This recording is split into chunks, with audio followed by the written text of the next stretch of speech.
Bus ஸ்டேண்டுல இருக்கிற police ஸ்டேஷன்ல ஒரு இளைஞர் புகார் கொடுக்க வந்தாரு. தான் டிக்கெட் வாங்கும்போது மோதிரம் விரல்ல இருந்தது, இப்ப காணோம் என்று புகார் கொடுத்தார்.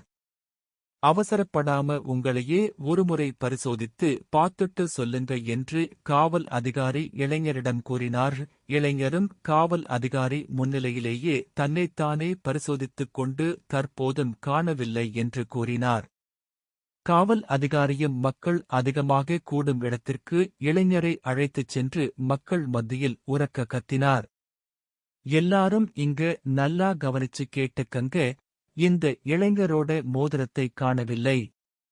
யாராவது தவறுதலாக எடுத்திருந்தால், இல்லாட்டி கீழே கிடைச்சிருந்தாலோ கொடுத்துருங்க, இப்பவே நல்லபடியாக விட்டு விடுறேன். இல்லன்னா நானாக தேடி கண்டுபிடிச்சுட்டா அதோட விளைவு ரொம்ப மோசமா இருக்கும் என்று தொடர்ந்து சத்தம் போட்டுக்கிட்டே இருந்தார். அந்த வழியாக வந்த சிறுவன் கூட்டத்துக்குள் எட்டிப் பார்த்தான். இளைஞன் பைக்குள் மோதிரம் இருப்பதைக் கண்டு சந்தோஷப்பட்டான். பைக்குள் மோதிரம் இருப்பது சிறுவனுக்கு எப்படித் தெரியும் என்று காவல் அதிகாரி சிறுவனிடம் கேட்டார். நாங்கள் இருவரும் ஒன்றாகத்தான் கை கழுவினோம் சார். மோதிரத்தை கழட்டி கைப்பையில் வைத்துவிட்டு கை கழுவினார். மீண்டும் மோதிரத்தை அணிய மறந்துவிட்டார் போலும். இளைஞரும் தன்னுடைய அஜாக்கிரதையால் எத்தனை பேரை சங்கடப்படுத்திவிட்டோம் என்று வருந்தினார். தன் தவறுக்காக அங்கிருந்த எல்லோரிடமும் மன்னிப்பு கேட்டுக் கொண்டார்.